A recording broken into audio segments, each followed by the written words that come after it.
Hey everyone, आज की इस वीडियो में मैं एक्सप्लेन करने वाली हूँ आई सी यू मूवी की स्टोरी को, जिसे मूवी में अलग अलग पर्सपेक्टिव से दिखाया गया है।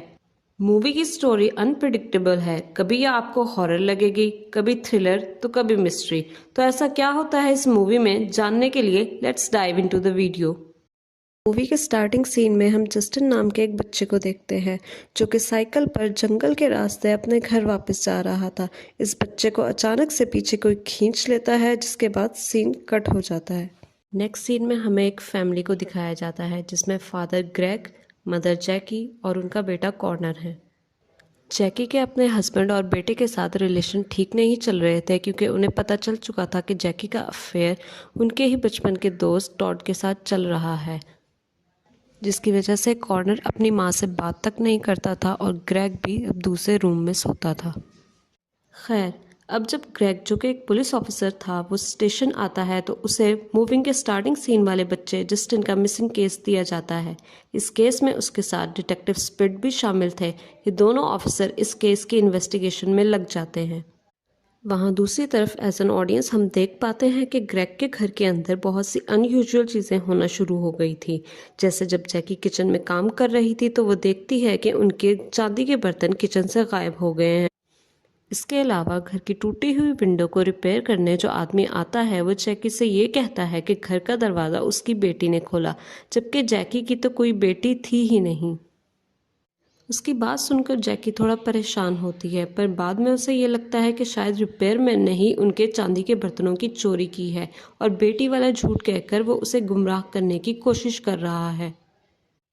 क्राइम स्पॉट पर इन्वेस्टिगेशन के दौरान ग्रेग और स्पिड को ग्रीन कलर की पॉकेट नाइफ और नंबर 6 लिखा हुआ मिलता है, जिसे देखकर स्पिड थोड़ा डिस्टर्ब हो जाता है, क्योंकि 15 साल पहले उसने ऐसे ही एक केस को हैंडल किया था जिसमें कोल नाम के एक आदमी ने 5 बच्चों को फिजिकली अब्यूज़ करके ऐसे ही ख़त्म किया था, और उस टाइम भी क्राइम स्पॉट पर ऐसे ही ग्रीन पॉकेट नाइफ मिले थे। लेकिन हैरत की बात तो ये थी कि स्पिड ने कोल को पकड़कर जेल में डाल दिया था। तो अब ये 6 किडनैपिंग किसने की? क्या ये कोल का कोई साथी था या कोल क्रिमिनल था ही नहीं? ये सारे सवाल स्पिड के माइंड में चल रहे थे। नेक्स्ट सीन में हम देखते हैं कि जैकी किचन में काम कर रही थी और टीवी पर मिसिंग बच्चों की न्यूज़ चल रही थी। जैकी टीवी ऑफ कर देती है, लेकिन अचानक टीवी दोबारा ऑन हो जाता है, जो कि एक वियर्ड बात थी। इसके बाद जब ग्रेग घर वापस आता है तो वो नोटिस करता है कि उसके घर की दीवार से उनकी फैमिली फोटोज में से एक गायब है, जिसे वो इग्नोर कर देता है। अब वो क्लोजेट की तरफ चेंज करने जाता है तो वो देखता है कि उनका पेट हैमस्टर रूम से बाहर आ गया था, जिसे वो दोबारा रूम में रखने के लिए उसके पीछे जाता है, जो कि क्लोजेट के अंदर चला जाता है। तो ग्रेग भी उसके पीछे क्लोजेट के अंदर जाता है, लेकिन कोई अचानक से बाहर से उसे क्लोजेट में लॉक कर देता है। ग्रेग को लगता है कि ये उसका बेटा कॉर्नर है, तो वो उसे दरवाज़ा खोलने के लिए कहता है। जब दरवाज़ा नहीं खुलता तो ग्रेग कॉर्नर का नाम लेकर ज़ोर से चिल्लाने लगता है। उसकी आवाज़ सुनकर जैकी क्लोजेट का दरवाज़ा खोलकर ग्रेग को बाहर निकालती है और उसे बताती है कि कॉर्नर तो घर से बाहर है। लेकिन ग्रेग इस कदर थक चुका था कि वो इस पर ध्यान ना देते हुए नींद की गोली खाकर सोने चला जाता है।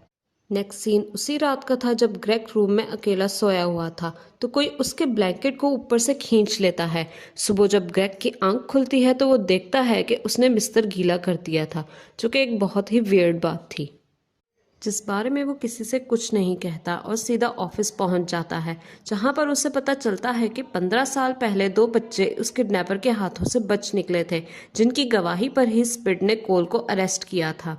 ग्रेग स्पिड के साथ उन बच्चों से मिलने जाता है ताकि क्रिमिनल के बारे में कुछ पता लगा सके, लेकिन उन्हें एक ही बच्चे का एड्रेस मिल पाता है और 15 साल पहले हुए उस हादसे की वजह से उस बच्चे की मेंटल कंडीशन ठीक नहीं होती, जिसकी वजह से वो भी स्पिड को कुछ ज़्यादा बता नहीं पाता। वहाँ दूसरी तरफ जैकी का बॉयफ्रेंड टॉड उससे मिलने उसके घर पहुंच जाता है। जैकी उसे समझाती है कि अब वो इस रिलेशन को कंटिन्यू नहीं करना चाहती, इसलिए वो चला जाए, लेकिन टॉड वहाँ से नहीं जाता और जैकी को मनाने की कोशिश करता है। इसी दौरान अचानक एक मग छत से गिरता है, जो कि टॉड के सर में लगता है।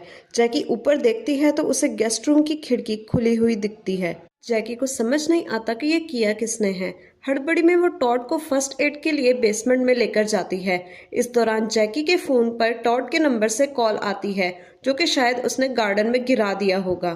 उसे फोन पर एक म्यूजिक सुनाई देता है, जिसके बाद वो फोन काट देती है। दूसरी तरफ ऊपर घर में कॉर्नर को किसी के गेस्ट रूम में होने का एहसास होता है, जिसे चेक करने के लिए वो गेस्ट रूम में जाता है। फर्स्ट एड के बाद वो टॉड से कहती है कि वो अपने बेटे को स्कूल छोड़ने के बाद उसे हॉस्पिटल लेकर जाएगी।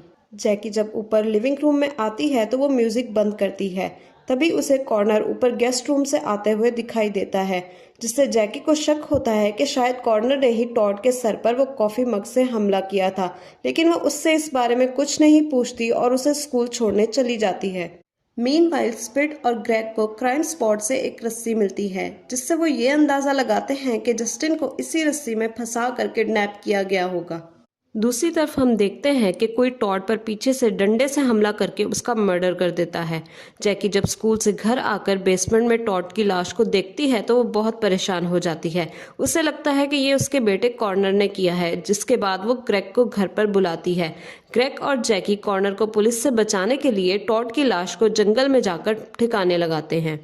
उनके जाने के बाद जब कॉर्नर घर वापस आता है तो उसे घर के वॉशिंग मशीन से वही सिल्वरवेयर मिलते हैं, जो कि बड़ी अजीब बात थी। खैर, जिसका मतलब ये था कि उस रिपेयरमैन ने इनकी चोरी नहीं की थी। जब वो अपने रूम में होता है तो उसकी लैपटॉप स्क्रीन पर किसी का टेक्स्ट आता है, जो उससे ये पूछता है कि क्या तुम्हें पता है फ्रॉगिंग क्या है। कॉर्नर फ्रॉगिंग के बारे में सर्च करता है तो उसे पता चलता है कि जब कोई शख्स किसी दूसरे शख्स के घर में बिना उसकी परमिशन के घर पर रहने लगता है तो उसे फ्रॉगिंग कहते हैं और उस शख्स को फ्रॉग कहा जाता है। और ठीक उसी वक्त हम कॉर्नर के पीछे एक शख्स को खड़े देखते हैं, जिसने अजीब सा फ्रॉग जैसा मास्क लगा रखा था। ग्रेग और जैकी टॉड की लाश को ठिकाने लगाकर जब घर वापस पहुंचते हैं तो देखते हैं कि किसी ने कॉर्नर को बेहोश करके और बांधकर बाथ टब में डाल दिया था, और वहां वो ग्रीन पॉकेट नाइफ भी था जो पुलिस को क्राइम सीन से मिला था। जिसे देखकर ग्रेग जैकी से कहता है कि वो कॉर्नर को हॉस्पिटल ले जाए और वो खुद घर रहकर उस क्रिमिनल का पता लगाएगा। दूसरी तरफ पुलिस स्टेशन में स्पिट को एक लड़की की कॉल आती है, जो कहती है कि वो किडनैपर के साथ है और ये लोग उसकी लोकेशन ट्रेस करके वहां पहुंचे। मीनवाइल जब ग्रेग गन लेकर घर में उस क्रिमिनल को ढूंढ रहा था तो उस पर वही मास्क वाला आदमी हमला करता है और यहाँ सीन कट हो जाता है।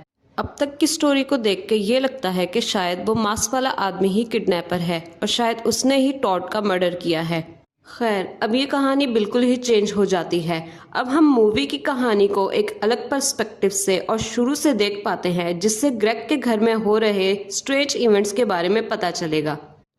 एक दिन एलिक नाम का एक लड़का और मिंडी नाम की एक लड़की फ्रॉगिंग करने के मकसद से चुपके से ग्रेग के घर में घुस आते हैं।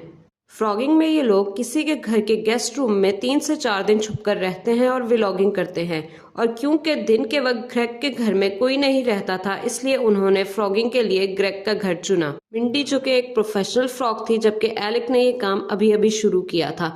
यहाँ एलिक का बिहेवियर थोड़ा स्ट्रेंज था। खैर, अब एज अ ऑडियंस हम ग्रेग के घर में होने वाले स्ट्रेंज इवेंट्स को देखते हैं और उसकी वजह जान पाते हैं। यहाँ मिंडी सिंपली अपना काम करना चाहती थी, जबकि एलिक घर वालों को परेशान करना चाहता था। मिंडी के मना करने के बावजूद भी एलिक ने किचन से चांदी के बर्तन चुराए और उन्हें वॉशिंग मशीन में रख दिया। इसके अलावा दिन के वक्त जब मिंडी घर को एक्सप्लोर कर रही थी और व्लॉग बना रही थी तो रिपेयरमैन उसे घर के अंदर देख लेता है। इसीलिए मिंडी खुद को ग्रेग की बेटी बताकर दरवाजा खोलती है।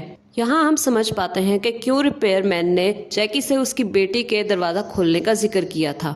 एलिक के बिहेवियर और रिपेयरमैन वाले वाक्य की वजह से मिंडी डर जाती है, जिसके बाद वो सेफ्टी पर्पस के लिए अपना सामान बेसमेंट में छुपा देती है, इन केस वो पकड़े जाए तो वो बेसमेंट से सामान लेकर भाग सके। जिसके बाद उसी रात एलिक ग्रेग की नींद की दवाई चुरा कर मिंडी की वाटर बॉटल में डाल देता है, ताकि वो रात को अपना काम बगैर रुकावट के कर सके।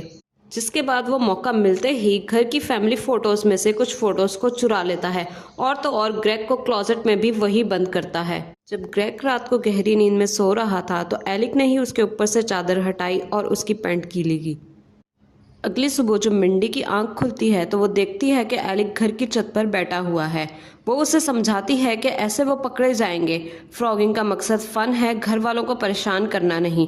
लेकिन एलिक उसकी बात नहीं मानता और कहता है कि अभी तो ये सब शुरू हुआ है। उसी दौरान एलिक से कॉफी मग गिर जाता है, जो नीचे खड़े टॉड के सर में लगता है। तो एलिक और मिंडी फौरन घर की छत से चले जाते हैं। जिसके बाद मिंडी काफ़ी घबरा जाती है और एलिक से वहाँ से भाग जाने का कहती है। पहले तो एलिक मना करता है लेकिन फिर मान जाता है। जिसके बाद मिंडी बेसमेंट से सामान लेने जाती है। तभी एलिक को टॉड का गिरा हुआ फ़ोन मिलता है, जिससे वो जैकी को कॉल करता है ताकि उसका ध्यान भटक सके और मिंडी अपना काम कर सके। लेकिन जब मिंडी बेसमेंट में जाती है तो वो देखती है कि टॉड अभी भी होश में था, इसीलिए वो वहीं छुप जाती है। और तभी मिंडी देखती है कि कोई टॉड पर हमला करके उसे मार देता है और शॉकिंगली वो कोई और नहीं बल्कि ग्रेग था, जो टॉड की लाश को वहां छोड़कर चला जाता है और मर्डर वेपन को अपनी कार की डिग्गी में छुपा देता है।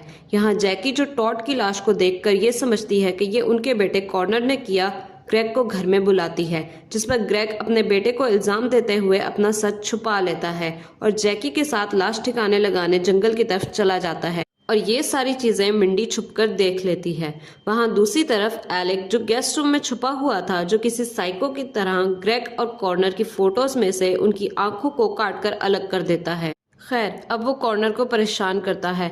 वही उसे टेक्स्ट करता है और एलिक ही वो मास्क वाला आदमी था जिसने कॉर्नर को बेहोश किया और बाथटब में डाल दिया, और वही उस ग्रीन पॉकेट नाइफ को वहां रखता है जो कि क्राइम सीन पर पुलिस को मिला था। एज ऑडियंस हमें ये लगता है कि शायद एलिक ही वो किडनैपर था, पर 15 साल पहले वो तो खुद एक बच्चे की उम्र का होगा, या फिर उसका किडनैपर के साथ कोई लिंक था। खैर, जब मिंडी ये सब देखती है तो वो एलिक पर भड़क उठती है। बहस के दौरान एलिक गलती से मिंडी को धक्का दे देता है, जिससे वो सीढ़ियों से गिरकर बेहोश हो जाती है। जिसके बाद एलिक अपना काम पूरा करता है। वो मिंडी को ग्रेग की गाड़ी में ले जाने ही वाला होता है कि वो देखता है कि ग्रेग और जैकी वापस आ चुके हैं। वो बेहोश मिंडी को गाड़ी की डिग्गी में छोड़ देता है और खुद घर में छुप जाता है। जिसके बाद जैकी और ग्रेग कॉर्नर को वहां उस हालत में पाते हैं और ग्रेग को वो ग्रीन पॉकेट नाइफ भी दिखता है। जिसके बाद ग्रेग जैकी से कहता है कि वो कॉर्नर को लेकर हॉस्पिटल जाए और वो घर रहकर उस क्रिमिनल का पता लगाएगा।